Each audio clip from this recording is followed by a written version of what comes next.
We tend to do two things when we compare ourselves to other generations around us. We either kind of just like throw shade, or we put them on a pedestal and we're like, they did everything so well.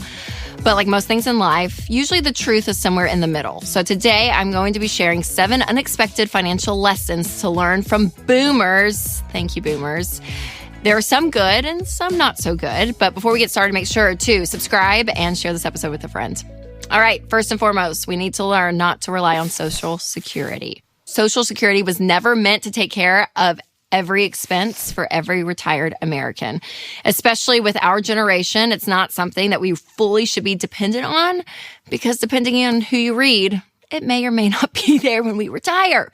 So again, this idea of taking control of your money and allowing your decisions to really dictate your future and not depending upon a program to do that. I mean, honestly, it's like this level of having the discipline to say, hey, I'm actually going to plan out my life. And when you do that, that is a way more practical, wise, and stable way of looking at money for the next chapter when it comes to retirement. Funding retirement, you want to start that once you're completely debt-free and you have a fully funded emergency fund of 3 to 6 months of expenses. Then 15% of your income should be going to retirement.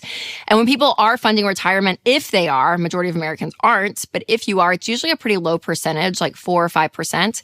And so when you get to that 15%, you catch up a lot because you'll pause retirement savings while you get out of debt and save up an emergency fund. So don't worry, that freaks you out. It's okay, because that 15% is really going to set you up well, which is what we want. Number 2 is to start saving earlier. This is something boomers always say, that they look back and they think, gosh, I wish I had saved more money. And the most lucrative years of your career typically are in your 40s and 50s, because you really are established. You're probably making the most at that point. And then usually when it gets to that point in life, you're like, okay, I'm going to start saving. And they wish they had started saving in their 20s and in their 30s. And again, some people, they, are living in the moment, and that's totally understandable because you want some great experiences. You want to, pursue different things and travel and all the things. But don't wait until you are in your 40s and 50s to really start buckling down and saving. The earlier you start, the better off you're going to be, especially when it comes to investing, because of compound interest. The earlier you start, the better off you're going to be. And the truth is too, once you get to that age, to actually have the money to be able to do the things that you want to do sets you up so well with a lot of peace and control. Number 3 is live modestly. So a lot of people panic about the middle class disappearing, but what if it still exists and we all just think that we should be living better than we do, right? So if you think back to boomers and their lifestyle and the way that they lived, when you looked at the average square foot house, if you were raised by a boomer, you probably appreciate this, that it was like, yeah, you shared a bathroom, you shared a room. Like not everyone had this like glamorous life growing up, which I feel like is what's presented in today's world, that if you don't have certain size house, certain level of vacation, certain car, whatever it is that somehow you're failing. But you do look back on how boomers were raised, and even when they raised their own kids, it was still a pretty modest lifestyle. And I'm going to say it, but it is true. I think because of social media didn't exist, we had nothing to compare it to.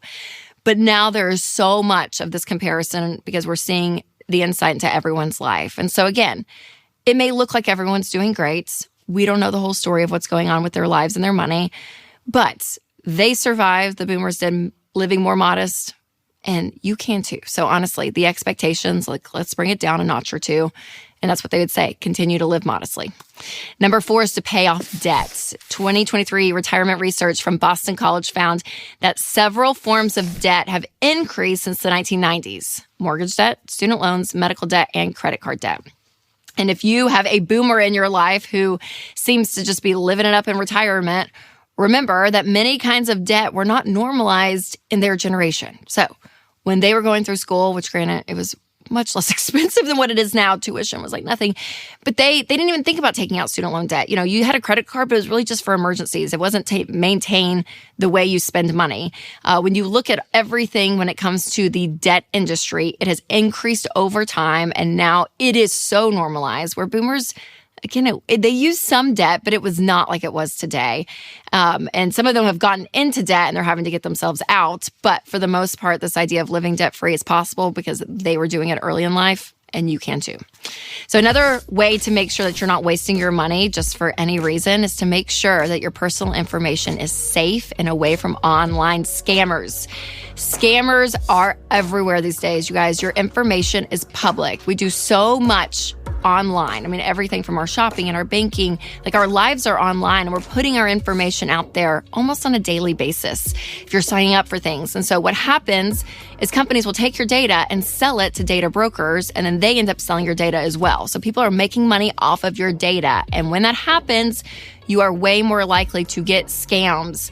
And so Delete Me is amazing because it is a subscription that goes in and actually removes your personal information from all of those data broker websites.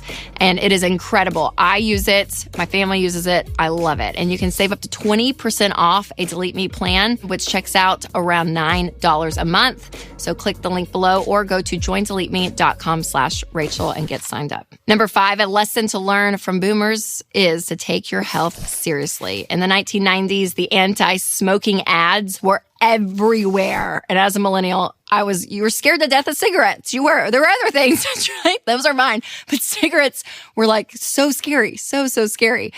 But what you have to realize is that there are other things in life, right, that we consume, that we use. And what you don't realize is over time, that does affect your health and you end up paying for it. So prioritizing healthy choices in your life really does help you when it comes to your money. Sadly, medical debt is the number one reason for bankruptcy in America today. And sometimes we can't help, that stuff comes upon us for sure. But what we can do to take care of ourselves as much as we can is going to help in the long run. And when you think about, again, into your 60s, 70s, and 80s, like the healthier you are, the better life you're going to live with all that retirement savings you're going to have. You're going to want to enjoy your life. So listen, do your best. It's not going to be perfect, but taking care of your health is something that we can learn from boomers. Number 6 is to find a job you actually enjoy. So I'd be willing to bet that most of your parents stayed in the same job their entire career. And if you had a solid job that you love, that's great. A lot of people have stayed in the same company for a really long time, and that's wonderful. But there was more of this mindset with boomers of like, this is what you do. It's 9 to 5, you make money, and you do it as a means to an end. Where nowadays I feel like we are way more in touch with understanding how we're wired, what our passions are, to actually enjoy the jobs that we have. And I'm not talking about skipping around every 2 years. Like, don't try to job hop all the time, but to find something that you say, yeah, this is fulfilling and I actually make money doing it, right? That is like the perfect mix. Ken Coleman always talks about this kind of stuff because it is so key to having an overall joyous life because we do spend many hours of our lives working. So having work that is purposeful is really important.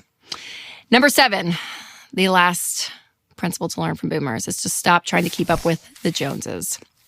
So now we have keeping up with the Kardashians, but back in the day, it was keeping up with the Joneses. But for the boomer generation, and again, before social media, when you're keeping up with the Joneses, it was people that you saw in person. It was people you're going to school with, or you saw at church, or your neighbors. But now keeping up is so much bigger because it's people we've never even met or that we will never meet on possibly the other side of the planet that we're seeing their life. And so that comparison, again, is so real. And so the mantra of don't keep up with the Joneses came from the boomer generation or even before them. But it is so true today. So true today. A harder mountain to climb today, I believe. But it is still so key because if that comparison is in you and you're constantly spending money trying to keep up, you're going to be unhappy and spend a lot of money that you don't need to spend. And some people go into debt for all of that. So put the blinders on, focus on you and your family. Be happy for people. It's great. It's great what they're doing. Be happy for people, but honestly, focusing on you and your family. It takes a level of maturity to kind of cancel out all the noise, but it is so crucial to you winning with money long term. So we talked a lot about retirement savings in here. And if you are curious, thinking, okay, yes, there are boomers in my life. They are at retirement age and they're not able to retire. I don't want to be that. You can actually go to our Ramsey investment calculator, put in some numbers there, and actually just kind of map out and see, okay, how much do I need to be saving every month so that I can enjoy retirement? So I'll leave a link for you to plug in your current retirement savings down below. And again, to reach your retirement goals, because we can learn that from boomers, right? Retirement is going to happen whether we like it or not. And for more easy hacks about money and life, make sure to check out this episode right here on 7 valuable life lessons that I swear by. And I'll put a link in the show notes if you're listening on podcast. All right, you guys, remember to take control of your money and create a life you love.